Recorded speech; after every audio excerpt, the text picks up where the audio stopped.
sénégalaise de réglementation pharmaceutique.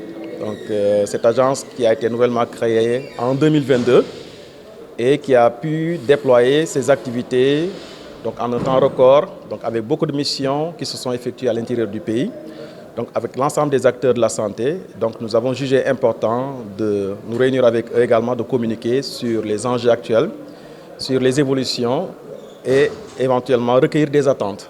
Donc les attentes pour également mieux prendre en charge leurs préoccupations.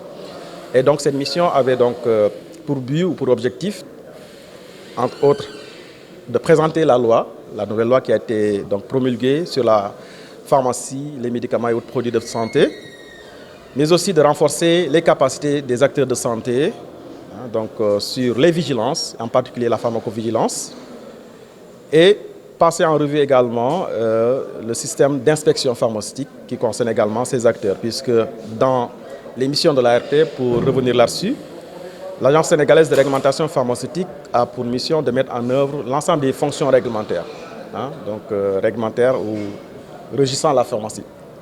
Donc je peux les citer, c'est en dehors du système national de réglementation, nous avons l'autorisation de mise sur le marché des médicaments pour les médicaments qui doivent être en tout cas utilisés par nos populations.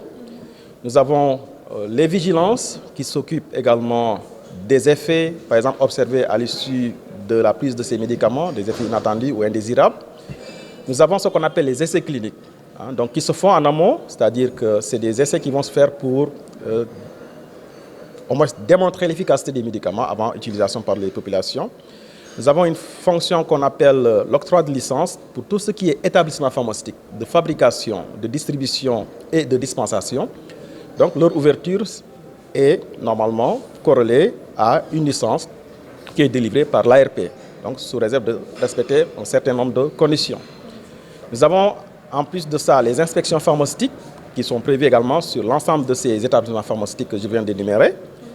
Nous avons ce qu'on appelle la surveillance du marché, surveillance et contrôle du marché, parce qu'après autorisation de mise sur le marché, on doit également surveiller si, en tout cas, les médicaments qui sont toujours disponibles sont conformes. Également, s'il n'y a pas également la présence de médicaments de qualité inférieure ou falsifiés à travers la chaîne d'approvisionnement. Comme autre fonction, nous avons ce qu'on appelle le contrôle de qualité.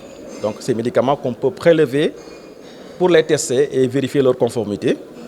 Nous avons ce qu'on appelle également la libération des lots, puisque le Sénégal fait partie des rares pays en Afrique qui produisent des vaccins. Et chaque lot fabriqué doit faire l'objet de ce qu'on appelle une libération des lots. Et cette fonction, elle est appliquée depuis des années par le Sénégal et également l'ARP.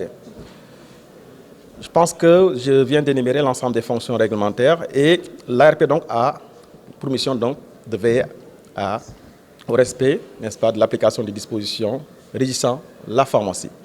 Donc, ce sont donc les missions mises en œuvre dans le cadre de la politique pharmaceutique nationale, le contrôle du secteur de la pharmacie et donc de veiller également au respect ou à l'application des lois et règlements régissant en tout cas les domaines de la pharmacie.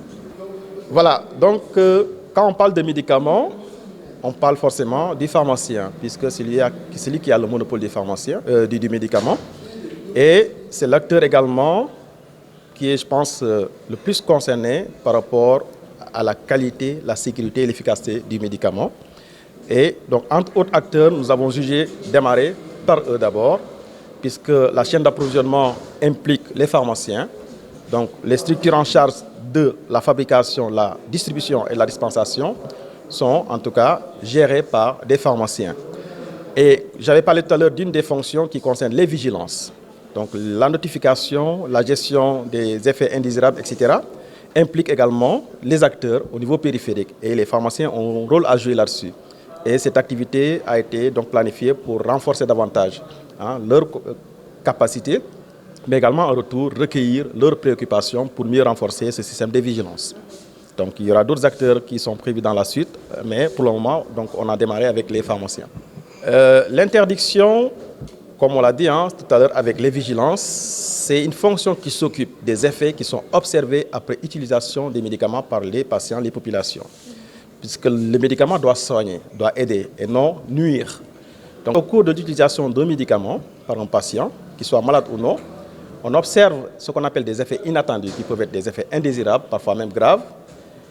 Il y a la loi qui donne obligation de notifier Donc les prestataires de soins, en tout cas, ou les usagers, les acteurs de santé doivent notifier. Et c'est à l'issue de ces notifications qu'on fait ce qu'on appelle l'investigation pour voir l'imputabilité des effets par rapport au produit qui a été pris.